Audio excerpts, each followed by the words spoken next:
Doge team, which consists of 4 people, a Doge team leader, an engineer, an HR professional, and an attorney. And so these people won't actually be Doge employees, they'll actually be employees of the agency. And being employees of the agency then empowers them to implement Trump's agenda at those agencies. Welcome to The Debrief, where we talk with the Washington Examiner's top journalists about the headlines they're covering and where the story's going next. I'm Sarah Bedford, and I'm here with commentary editor Conn Carroll. Conn, Doge, Department of Government Efficiency under Elon Musk, is really upsetting Democrats right now. What have they been doing to push back on those efforts? Well, it seems like every day this week they've been out in front of the new federal building holding a press conference, and they've all been focusing on how cold it is and how terrible the weather is outside, which I think it's fun to point and laugh at them. But yeah, basically they've been holding press conferences, calling Trump a dictator, a corrupt billionaire, all the rest of this stuff. But actually, it seems like they don't have much to talk about. It just looks pathetic. You have even CNN's Abby Phillips is saying that they have they have a piñata without a stick. And you've written for the Washington Examiner this week, sorry, English is hard, that the Office of Government Efficiency, the office that it's impaneled under, actually predated the Trump administration.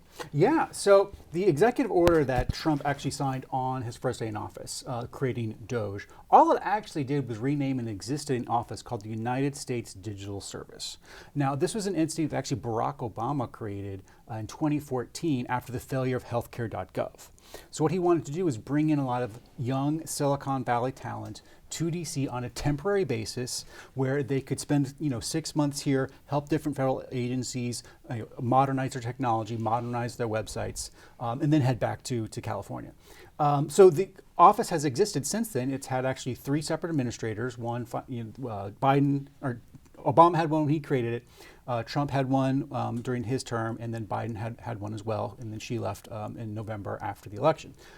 So Trump actually has not appointed a new head for this agency, but it does appear that Musk is basically heading it right now, which is probably why he's not nominated anyone yet. USDS is a much more boring name than Doge, so that's probably why they changed it. Trump Sounds is more good at exciting. marketing.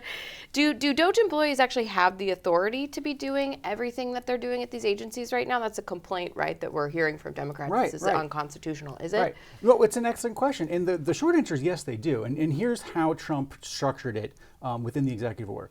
What the executive order says is it instructs each agency head, that would be in the case of like the Treasury Department, that would be the Secretary of the Treasury, or at Department of State, it would be the Secretary of State. It directs them to hire a Doge team, which consists of 4 people, a Doge team leader, an engineer, an HR professional, and an attorney. And so these people won't actually be Doge employees, they'll actually be employees of the agency. And being employees of the agency then empowers them to implement Trump's agenda at those agencies. And finally, this effort, cutting government spending, cutting aid specifically at USAID, is pretty popular with voters who chose Donald Trump to go after all of this.